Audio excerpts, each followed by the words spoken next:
Hi everyone, in this video, I want to explain how to make your Xiaomi, Redmi, or POCO phone's battery last longer. Today, I'll be using a POCO X6 Pro with HyperOS 2.0. Disable MSA. First, go to Settings greater than Fingerprints, Face Data and Screen Lock or Password and Security greater than Authorization and Revocation. Find the MSA option and turn it off. This stops a huge amount of background and data from being sent, saving your battery. Refresh rate. Go to Settings greater than Display and Brightness greater than Refresh rate. If it's set to high, I recommend lowering it. The screen will look slightly less fluid, but your phone will save a lot more power. Auto brightness and dark mode.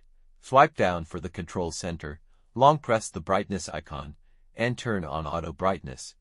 I also recommend using dark mode to save even more energy. Battery saver. From the control center, find and enable battery saver. This limits your phone's speed slightly, but the battery will last much longer, ideal if you're just using social media.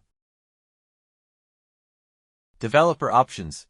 Go to Settings About Phone. Tap on the OS version several times until it says you are now a developer. Now, go back to the main settings and search for Transition Animation Scale.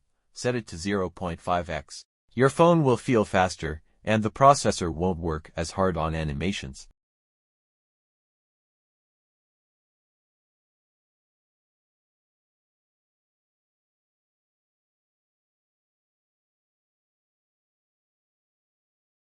Background process limit.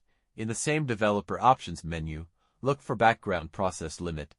Set it to at most 3 processes or 4. This prevents too many apps from running at once, which is great for saving battery and RAM. Haptic feedback. Go to Settings Sound and Vibration greater than Haptic feedback. I recommend turning it down to the minimum or disabling it. Reducing the vibration when you type or change volume saves small amounts of power that add up. Screen timeout. Go to Settings greater than Lock Screen greater than Sleep and lower the time to 15 or 30 seconds. The less time your screen stays on while idle, the more battery you save. I also recommend using a pure black wallpaper. If your phone has an AMOLED screen, black pixels don't consume power. If this video was helpful, please subscribe and leave a comment. See you in the next video.